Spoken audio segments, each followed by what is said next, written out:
Muhammad Abror. Yeay.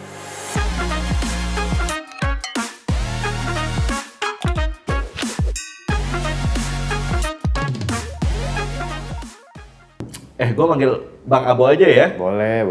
Aman. Akhirnya level 1 DKI Jakarta. Akhirnya. Setelah cukup berapa bulan ya? 3-4 bulan lebih ya? Iya. Akhirnya level 1. Iya, turun level kita. Iya. Senang nggak sih Bang?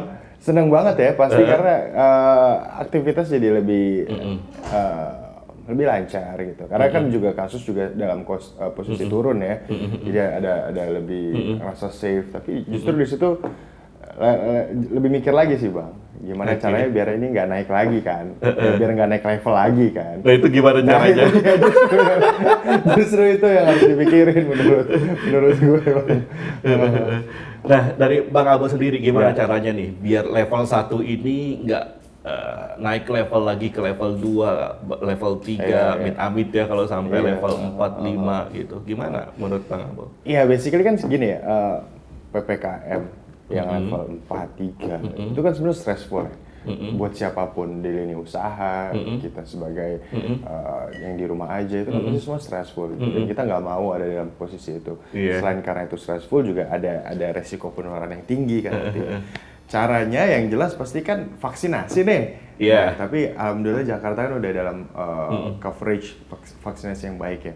Tapi juga harus kayak di daerah-daerah lain, terus kita juga terus mengembar-geborkan gitu ya tentang pentingnya vaksinasi dan seterusnya gitu. Itu satu, vaksinasi. Kedua, iya kita punya cara hidup baru artinya nih. Ya kan soal protokol kesehatan, masker, cuci tangan itu ya harusnya udah bukan barang yang harus diingatkan ya. Itu jadi ya common sense aja gitu ya. Yang udah nggak mungkin terpisahkan di kehidupan kita sekarang. Ya terus yang ketiga, yang jelas sekarang harus lebih sehat gitu sih ngerasa ya kan, bener nggak? Setelah pandemi ini baru ngerasa ternyata jaga kesehatan itu nggak bisa terus dijadwalin gitu, harus setiap hari gitu. Jadi ya harus daily rutin gitu untuk jaga kesehatan. Nah berarti wah sekarang Bang Abo udah aktivitas udah mulai seperti biasa lagi Bang Abo ya. Udah ngelihat di jalan juga udah banyak. Iya. Rame lah gitu, udah macet lagi Jakarta loh. Kemarin gue tuh sempet, welcome back Jakarta. Akhirnya bisa macet lagi. Ya kita pasti ya tetap dihadapkan dengan kondisi kenormalan baru. Betul, Bang Abo, gimana strateginya? Strategi kenormalan baru yang pasti jangan sampai kita lupa pelajaran berharga nih kan hampir 2 tahun ini bahwa kita nggak mau lagi-lagi ya balik lagi nggak mau dalam posisi kayak gitu.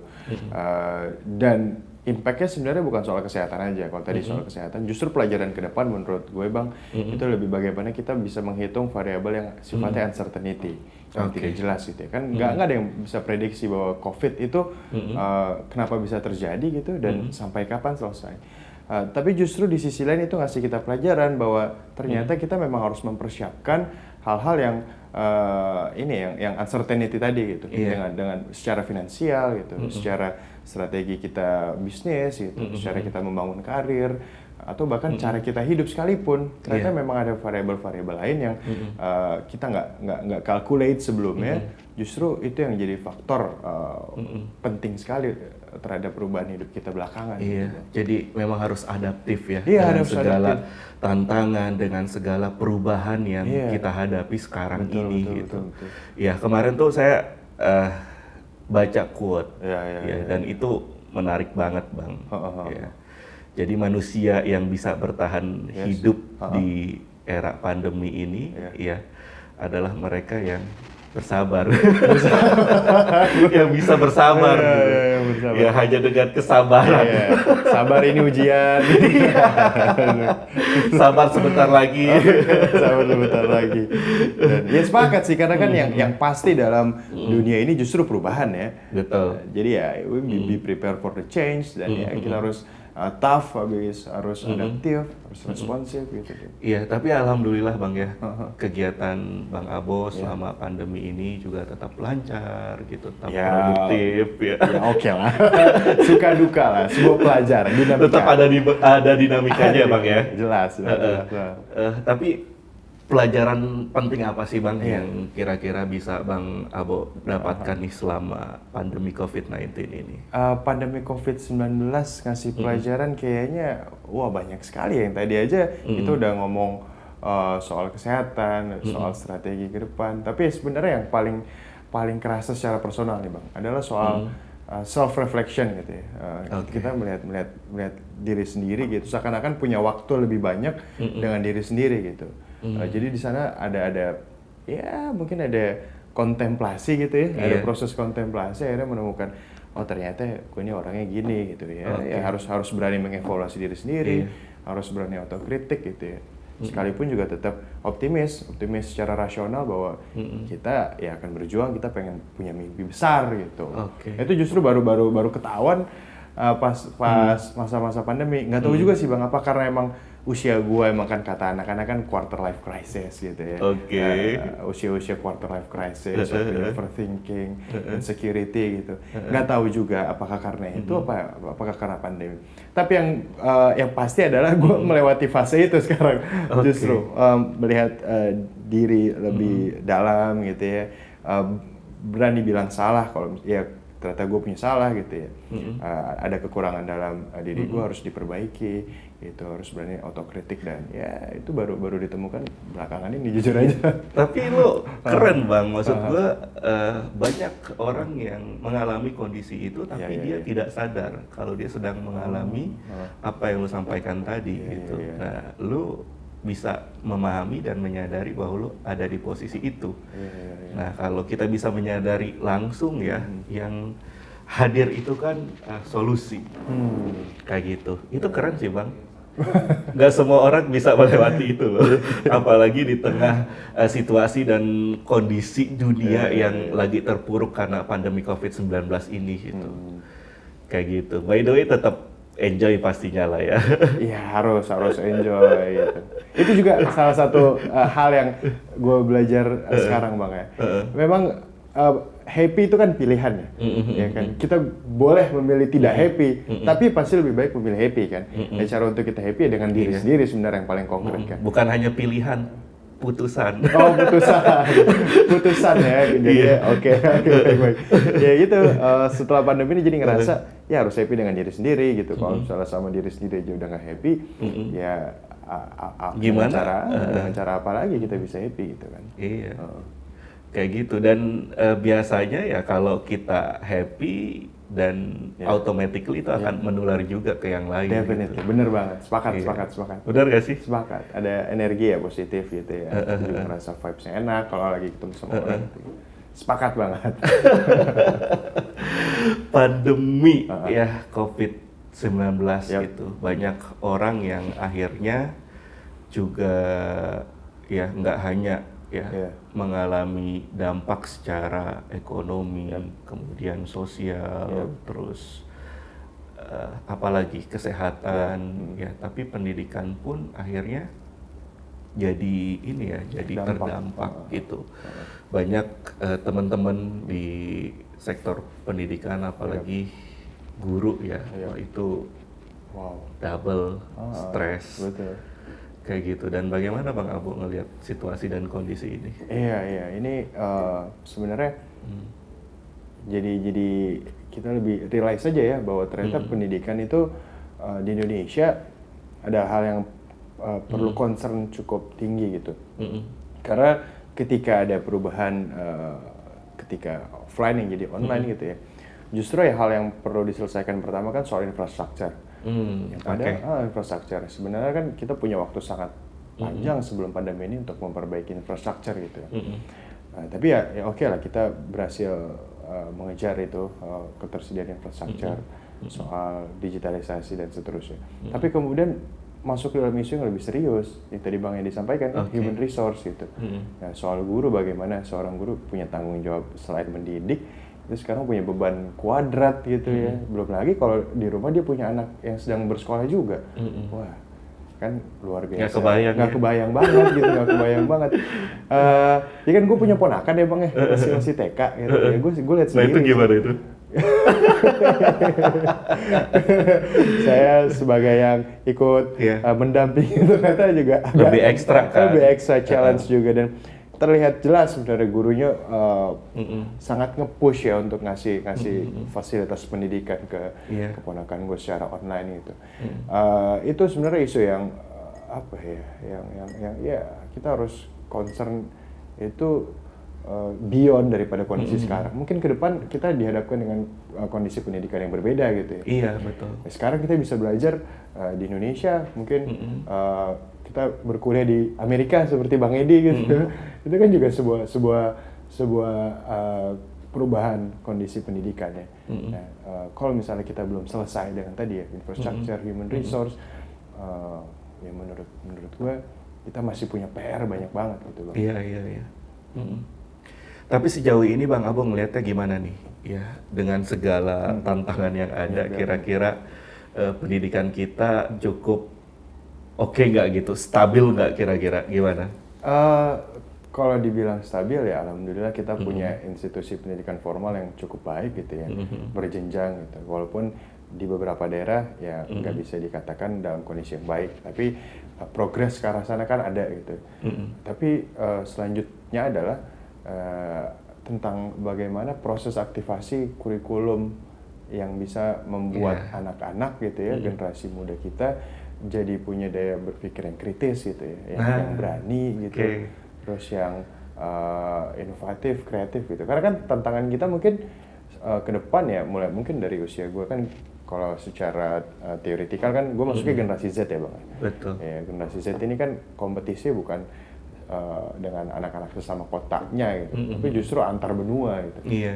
Ya bisa jadi gue sedang berkompetisi sama kawan kita yang ada di Norwegia gitu, yang kita nggak pernah ketemu sebelumnya, tapi bisa ketemu dengan sangat mudah lewat meeting online gitu. Iya, lewat media sosial. Media sosial banyak sekali. Nah, jadi gimana kemudian kita bisa mengaktifasi kurikulum gitu ya, anak-anak jadi lebih aktif, lebih merdeka gitu dalam berpikir, menyampaikan pendapat gitu-gitu, yang menurut gue bukan hanya sekedar peran pendidikan formal ya, tapi ya kita ini anak-anak muda nih juga punya peran sih menurut gue. Nah itu, jadi untuk mengimplementasikan itu semua Bang Abo ya, gue rasa juga perlu yang dimunculkan itu bukan semangat kompetisi justru, kolaborasi gitu. Definitely. Kayak gitu. Jadi ya dengan semangat kolaborasi itu yang pada akhirnya bikin kita nih sebagai generasi muda, termasuk anak-anak itu bisa semakin kuat. Benar, gitu. sepakat. Kayak gitu. Jadi sekarang itu bukan zamannya kompetisi ya, tapi sudah berbeda gitu. Betul. Sekarang zamannya kolaborasi. Bang Abo punya apa, saya punya apa gitu. Ayo kita kolaborasikan. Gitu. Karena kalau nggak dikolaborasikan itu, waduh Bang Abo, berat sekali hidup kita. Berat sekali. Aduh. Sepakat. Iya. Jadi karena semangat kolaborasi, maka tidak ada lagi mental untuk menjatuhkan satu sama lain gitu. Jiwa toleransinya bisa ditingkatkan, ya semakin semangat menghargainya juga keren gitu. Betul. Kayak gitu. Nah, tetap memungkinkan ya kita bisa berkolaborasi sekalipun di masa pandemi ini, dan kita juga sudah melihat ya bagaimana upaya tiap individu, kelompok gitu, bahkan pemerintah untuk bisa terus bersinergi atau berkolaborasi agar bisa sama-sama bisa melewati dan bertahan. Sekalipun dihadapkan dengan kondisi yang luar biasa seperti ini gitu. Nah, kalau Bang Abo nih melihatnya gimana? Kolaborasi yang sekarang diciptakan oleh banyak generasi muda, apalagi di masa pandemi ini, sudah efektif belum sih Bang gitu? Iya, satu hal sebenarnya, ternyata kolaborasi itu bukan sesuatu hal yang bisa kita take for granted begitu aja. Kolaborasi itu juga perlu konsep, kolaborasi itu juga perlu narasi, kolaborasi itu juga perlu kerja-kerja profesional, kolaborasi itu juga perlu kerja-kerja sustainable gitu. Nah, itu adalah challenge ke depan kita menurut gue bang. Tadi setelah kita sepakat untuk kolaborasi, tapi seberapa besar narasi yang akan kita angkat, seberapa sustain kolaborasi yang akan kita jalankan itu. Nah dalam kondisi pandemi ini, menurut gue juga menjadi salah satu menempa ya, yang akhirnya muncul ke permukaan itu menurut gue adalah orang-orang yang keren banget. Gitu. Termasuk juga pemerintah ya dalam menyelesaikan masalah COVID di Indonesia gitu. Anggaplah Jakarta gitu ya. Ada penurunan kasus secara signifikan, terus coverage vaksin, terus juga tracing, testing sudah baik gitu ya. Itu adalah sebuah proses yang harus diapresiasi menurut gua atas kolaborasi pemerintah, masyarakat, dan itu adalah bayangin aja dalam kondisi kayak gitu bisa buat sebuah hal, bisa buat prestasi gitu. Itu ya memang strateginya itu ya pendekatannya kolaboratif. Gitu. Kalau nggak dengan pendekatan kolaborasi ya kayaknya mustahil susah juga, ya. Dan semangat kolaborasi itu yang kita lihat dalam kondisi pandemi ini kan semangat kolaborasi yang organik ya, bukan yang direkayasa gitu. Ya memang timbul karena keresahan yang sama. Gitu. Itu ternyata yang perlu dijaga dan perlu terus dibakar lah gitu kalau bahasa perjuangannya ya harus terus dikasih bahan bakar. Gitu. Iya, Bang Abo. Sekarang kita sudah dihadapkan dengan kondisi kenormalan baru ya. Bisa dibilang begitu. Gitu. Nah, gimana Bang Abo memandang dunia pasca pandemi? Dunia pasca pandemi? Iya, kondisi dunia global ya. Seperti apa kira-kira pasca pandemi? Kalau bumi sudah pasti akan lebih hijau ya. Awan lebih cerah gitu. Nah, gimana kalau dilihat manusianya gitu? Akan terlihat lebih kreatif atau malah terpuruk gitu karena ya bisa jadi ya kondisi pandemi kemarin itu ya bikin dia udah stres banget gitu sampai dia butuh waktu buat recovery atau bagaimana gitu. Atau malah bikin manusia justru makin kuat gitu. Bang Abu gimana? Ini menarik ya. Kita coba ambil satu case sebenarnya di kondisi UMKM Indonesia, Bang. Di tahun 98 saat Indonesia krisis kan. Kenapa tadi saya bilang dunia? Karena biar Bang Abo menjawabnya dari sudut pandang yang lebih luas gitu. Betul. Tapi ada cerita sedikit yang nanti akan coba gue hubungkan perspektif gue soal dunia gitu ya. Kondisi UMKM dulu di 2008 dan di 2098 itu kan sempat terpuruk, tapi justru jadi roda perekonomian Indonesia saat krisis. Ya kan? Tapi di kondisi pandemi yang tadinya kuat gitu, UMKM justru jatuh paling awal gitu, KO di ronda-ronda awal pandemi.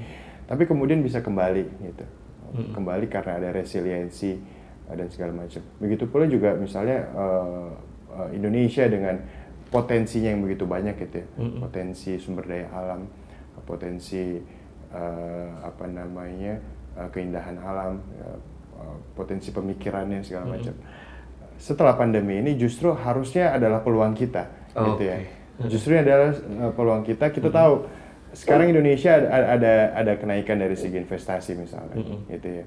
Terus dunia juga sudah mulai meng-acknowledge Indonesia sebagai negara yang punya ragam kebudayaan. Olahraga kita juga kemarin dapat prestasi segala macam.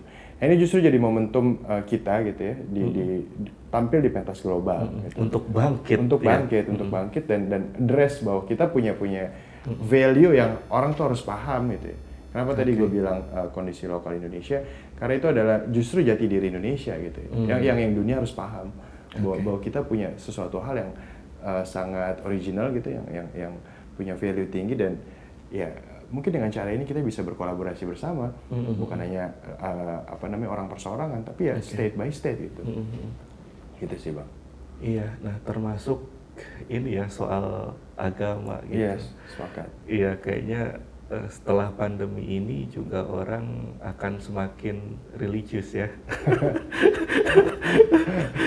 Percaya nggak Bang Abo? Ya saya semalam baru sharing sama teman-teman itu. Ternyata Indonesia ini ya ditempatkan sebagai negara paling religius di antara 33 negara lainnya yang diteliti oleh The Pew Research Center. Ya. 34 negara diteliti dan ternyata menempatkan hasil penelitian itu menempatkan Indonesia sebagai negara paling religius. Gitu. Jadi 98% masyarakat Indonesia merasa bahwa agama itu penting hadir dalam kehidupannya. Gitu, apalagi di masa pandemi kayak begini. Betul. Ikut menenangkan. Nah, tapi ya ada banyak juga konten-konten agama yang justru meresahkan, menegangkan, bukan menenangkan. Nah, bagaimana Bang Abo melihat hal-hal seperti itu, Bang? Oke, kalau secara personal jelas ya hubungannya pandemi dan religius, gue nggak menemukan, belum bisa menjelaskan secara kausalistik gitu. Tapi gue rasa ada memang ada. Tapi soal persebaran konten ya, yang cenderung meresahkan gitu. Kita ya, sebagai anak muda gitu, terus yang ada di masyarakat sebenarnya punya peran paling sederhana dan justru energinya besar gitu yang bisa dihasilkan adalah membuat counter narasi sih Bang. Kita kan nggak bisa mengkontrol orang lain kan, tapi justru kita bisa mengkontrol diri sendiri gitu.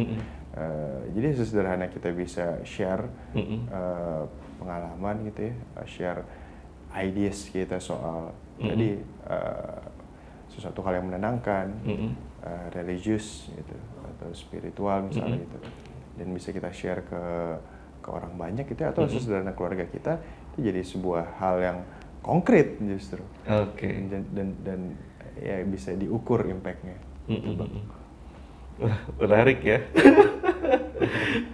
Menarik. Jadi harus dimulai dari diri kita, kemudian kelompok terkecil ya seperti keluarga, baru kemudian ya kita bisa spreading love ke lingkungan kita gitu.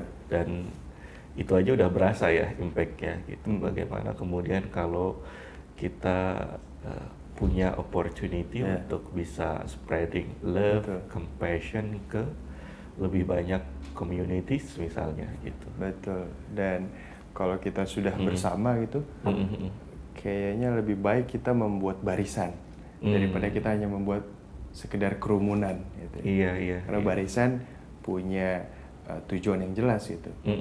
Barisan bisa memberikan semangat gitu. Barisan juga punya arahan yang jelas gitu. Daripada kita hanya sekedar berkerumun, itu ya tidak memiliki narasi yang sama dan ya sia-sia sekali gitu ya. Karena balik lagi.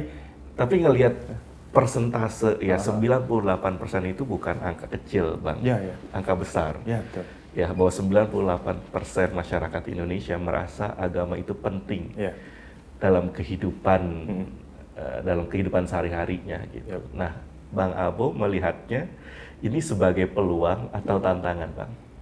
Peluang atau tantangan? Iya. Atau kedua-duanya? Kedua-duanya lah ya. Tapi justru lebih besar tantangannya. Lebih besar tantangannya.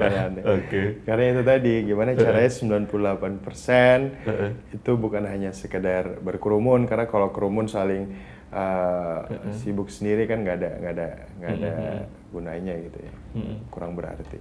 Tapi kalau kita bisa membuat barisan, kita punya narasi yang jelas untuk perdamaian, jadi compassion, love segala macam, itu akan jadi sesuatu yang dahsyat kan sebenarnya. Nah itu. Iya, jadi persentase itu kalau kemudian dibuktikan dengan inisiasi, gerakan ya yang bisa merawat keberagaman di negeri ini, kemudian melestarikan values ya,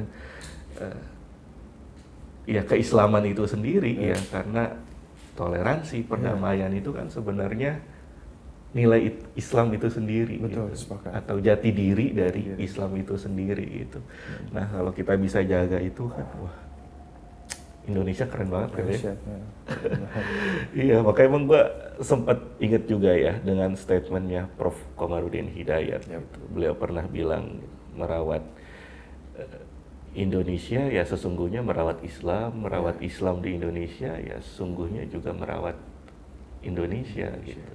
Nah makanya dulu awal-awal gue ngurus gerakan Islam Cinta itu, ya, gue di challenge untuk menjawab satu pertanyaan yang menurut gue ini deep banget ya. Kayak gitu, kenapa apa pentingnya gerakan Islam Cinta gitu. Nah, ini bukan pertanyaan receh emang gitu. kalau tokoh tuh biasanya pertanyaannya singkat-singkat tapi mikirinnya jadi bingung gitu. Iya, apa pentingnya gerakan Islam Cinta kan gitu. Ya, tapi gue jawab secara dengan kemampuan gue ya, dan pengetahuan gue selama ini bahwa gerakan Islam Cinta itu ya wadah untuk mempertemukan, wadah untuk tiap orang dari nggak cuma satu agama atau satu kelompok, satu madhab, tapi antar agama, antar madhab bisa bertemu, bisa ngobrol seperti ini gitu. Gitu. Jadi kalau diibaratkan ya GIC itu seperti jembatan lah. Ya namanya jembatan ya diinjak-injak. Tapi tetap manfaatnya besar. Manfaatnya besar karena berhasil ya memfasilitasi untuk kita bisa bertemu, berjumpa, bertukar pikiran dan lain sebagainya gitu. Dan pendekatan dari semangat untuk perdamaian gitu ya. Terus ada hadir di tengah-tengah kaum muda gitu, dan bukan hanya hadir tapi juga bisa menjadi tadi jembatan, apalagi berkarya. Itu kan sebuah hal yang harus diapresiasi banget gitu ya. Balik lagi apalagi dalam kondisi pandemi kayak gini, kehadiran Gen Islam Cinta yang dibutuhkan juga buat anak-anak muda gitu untuk saling menguatkan, oh ternyata ada orang yang punya share value yang sama gitu kan. Itu sebenarnya dalam tanda petik mewah bang. Mewah ya? Menurut gue mewah. Jadi jembatan yang mewah itu. Iya, jadi setelah pertanyaan apa pentingnya, lanjut lagi bang, apa bedanya? Nah ini lebih deep lagi gitu, apa bedanya gerakan Islam Cinta ini dengan organisasi atau komunitas yang lain gitu. Dan jelas banyak ya bedanya, tapi di saat yang sama kita juga harus berpikir kesamaannya gitu, bahwa gerakan Islam Cinta ini hadir bukan untuk mewujudkan atau menciptakan, tapi mengingatkan kembali bahwa puncak keberagamaan kita ya adalah kepemilikan cinta kasih terhadap sesama makhluk Tuhan. Gitu. Jadi bukan untuk mewujudkan atau menciptakan, tapi mengingatkan. Gitu. Khawatir banyak yang lupa ya. Makanya kita ingatkan. Begitu bang. Bang Abo, kalau saya boleh tanya, Bang Abo pilih berkarya atau bekerja? Berkarya atau bekerja? Bekerja untuk berkarya. Bekerja untuk berkarya.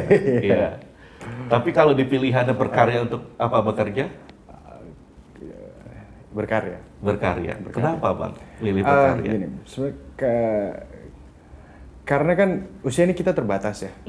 Kita yang namanya manusia pasti kan akan meninggal gitu. Tapi yang namanya ide itu long lasting.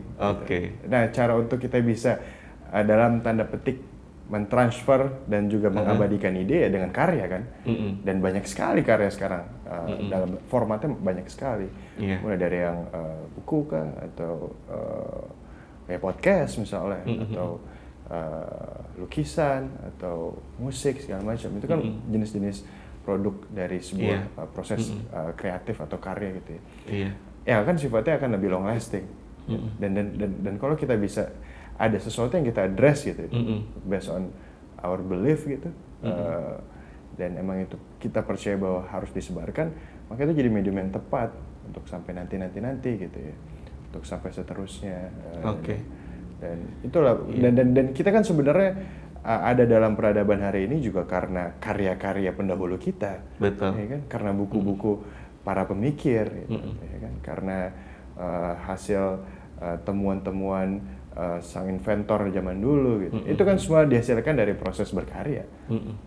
Dan apakah dunia sudah selesai gitu? Iya. Dari apa yang sudah ditemukan sebelumnya, gua rasa belum, masih banyak yang harus kita kerjakan. Nah, ya itulah akhirnya. Iya.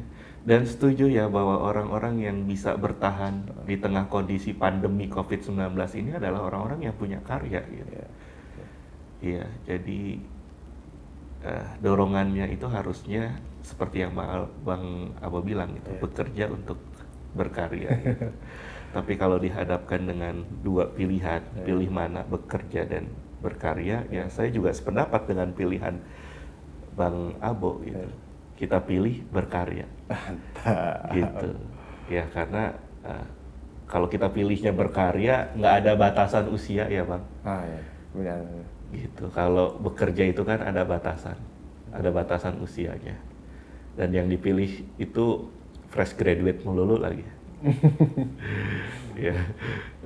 Dan pandemi ini cukup menyadarkan kita lah, mengajarkan kita untuk bisa terus punya semangat berkarya gitu. Kalau ya semangatnya bekerja hanya bekerja, ya perusahaan ambruk selesai. Ya itu betul. Kayak gitu. Dengan pandemi ini kan banyak pengurangan gitu. Ya tapi yang bisa bertahan itu ya orang-orang yang punya karya. Gitu. Yang punya karya pasti akan dipertahankan. Sepakat ya? Sepakat. Tapi ya itu ya, tentu dari semua pilihan kan ada konsekuensinya nih Bang. Betul. Ya untuk berkarya secara in high quality standards itu dengan konsistensi itu kan juga sebuah pertanyaan yang berbeda. Dan itu adalah konsekuensi yang juga harus kita pertimbangkan menurut gue sekarang sih Bang. Nggak ujuk-ujuk kita hanya gue mau ngejar passion gitu, gue mau berkarya. Tapi ya belum ajek gitu ya, belum paham betul dengan konsekuensinya, gitu. Dan gue rasa gitu, itu tuh hal-hal yang perlu di spread ke orang-orang banyak gitu, ke anak-anak muda, bahwa lu bebas memilih apapun, tapi konsekuensinya juga harus tahu gitu. Cari tahu konsekuensinya, gitu. Karena kemampuan kita mencari tahu konsekuensi itu akan berbanding lurus sama motivasi atau spirit kita untuk berkarya atau untuk terus konsisten dengan kualitas yang tinggi gitu. Gitu. Iya. Tapi daripada lama-lama mikir konsekuensinya, Bang, mending mulai dulu aja. Ya, itu benar. Ya, balance lah ya. Balance. Terkelamaan mikir konsekuensi, terus nggak mulai-mulai ya. Kapan terwujudnya? Ya nggak sih, Bang? Ketinggalan kereta. Ya. Iya, makanya. Benar. Sepakat sih. Ya, harus ada gitu. Balance di antara itu ya. Iya. Memulai juga harus dengan pertimbangan. Ya. Memulai harus juga dengan pengukuran yang tepat gitu. Memulai dengan kecerobohan juga justru malah bikin penyakit pada akhirnya gitu. Kayak gitu misalnya gagal ya, terus nggak siap dengan kegagalan itu stres, terpuruk, dilematis dan lain sebagainya. Bang, ini seru banget ya ngobrol sama Bang Abo ya. Ada banyak bahan yang sebenarnya bisa kita obrolin dan kita share di podcast ini, Bang. Ya, jadi teman-teman GIC ini juga masih belajar, Bang. Saya juga masih belajar. Masih belajar ya. Apapun platform yang menurut kita menarik ya, dan itu bisa kita buat ya, kita buat.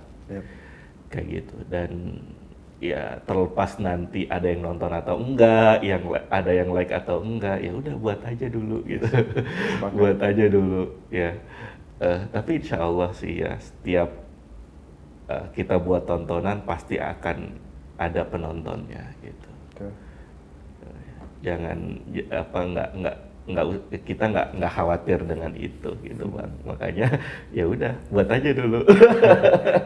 Iya, untuk bisa menciptakan penonton kan kita harus buat tontonan ya. Iya, lah bagaimana ada penonton kalau nggak ada tontonannya kan gitu. Iya. Ya viewers banyak itu, penonton itu kan bonus, dan itu juga adalah bukti dari proses yang panjang kan. Tapi yang penting kan karya Bang ya. Karya dulu. Dan saya gue nih ya terus terang senang banget lah hari ini bisa ngobrol bareng dengan Bang Abo, dan mudah-mudahan nanti ada next episode yang bisa kita melanjutkan nih obrolan yang amin. seru ini sama Bang Abo gitu. Karena waktu kita terbatas banget Bang. Oke, siap. Ya, sementara banyak keseruan yang bisa kita obrolin sebenarnya. Ya, kita buat episode berikutnya aja deh. Thank you banget Bang Abo ya sudah hadir di podcast ini. Siap. Kita tapi sebenarnya gue punya pantun Bang. Gimana Bang? Ya, oh iya. Boleh pantun ya? Ngopi dulu lah. Ngopi dulu. Ya Bang, sebagai penutup, ya lu silakan berpantun. Kayaknya nggak afdol ya kalau ketemu Bang Abo terus nggak ada pantunnya. Silakan Bang. Oke. Kalau ada sumur di ladang, bolehlah abang menumpang mandi. Oke. Walaupun pandemi belum menghilang, yuk kita semangat berkarya lagi. Wih. Relate ya.